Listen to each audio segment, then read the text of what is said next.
Welcome back for second week of Jack Ripper Sports. The first game up this week we have Tampa Bay playing Carolina Thursday night football. Last week Tampa Bay looked really terrible against the San Francisco 49ers. I predicted San Francisco to be one of the worst teams in the NFL, and Tampa came out and just looked abysmal against them. The line is 7 points. The over-under is 50, and I'm looking for Carolina to come out and win this game, but Jameis Winston has been inconsistent in his career, looking awful one game and looking like an all-star the next game. So I don't know what we're going to get tonight. Maybe Winston rises up and comes out and plays really well against Carolina. I don't see it happening. Both teams are coming off a loss. Last week, Carolina lost to the Los Angeles Rams. Neither one of these teams want to go 0-2. The line is 7. I'm favoring Carolina in this game to win and win by the spread. It may turn out to be a close game, just depends on what Winston does.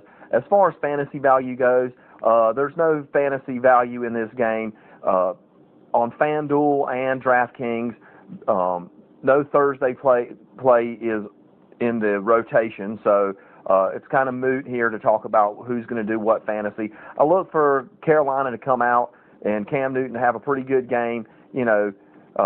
Last week, Christian McCaffrey just lit it up. He had like 14 targets in the passing game, 20 carries, over 200 total yards, a couple touchdowns. I look for McCaffrey to get more as involved tonight as he was last week. They don't have a lot of weapons anywhere else, tight ends or wide receivers, other than Cam Newton on this team. So look for this game to maybe be a low-scoring game, 17-10, 27-10, something like that. I don't see Tampa Bay mustering up.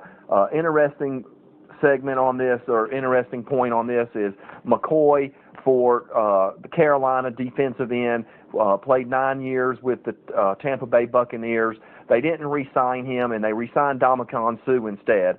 So McCoy's going to have a chance to go out and show Tampa Bay tonight that he still has what it takes in the tank. Look for Tampa Bay to fall to Carolina tonight. And don't forget to follow me on Facebook and Twitter. Jack Ripper Sports on Facebook, Jack Ripper Sports on Twitter. If you like what I have to say, get on, interact with me, interact with each other, use it as a forum. Jack Ripper Sports. Next game up, we have San Francisco 49ers traveling to the East Coast to play Cincinnati Bengals. The line is 2 points and the over-under is 45. Last week, San Francisco went on the road in Tampa to beat Tampa on the road. They go on the road again back-to-back weeks. West Coast teams, very rarely do West Coast teams win back-to-back against East Coast teams. Look for Cincinnati to win this game, win by the spread. I think San Francisco played a little out of their league last week, and Tampa Bay looked really bad and wasn't prepared for the season.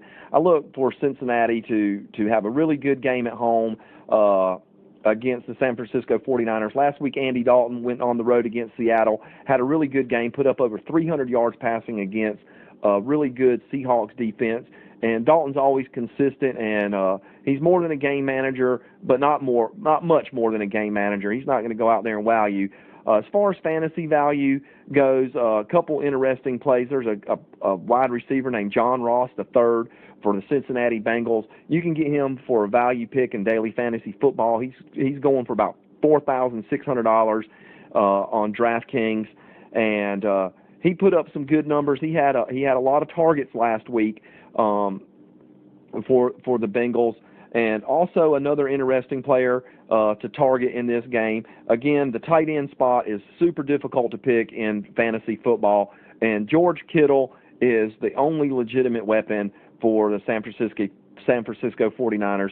Breda, he's the running back. He's going to be okay. He's going to put up, okay numbers, but he's not going to win your fantasy football for you this week.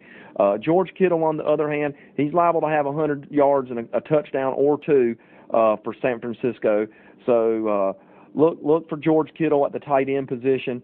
Again, I think Cincinnati wins this game. Very difficult spot here for San Francisco. Back-to-back road games on the East Coast.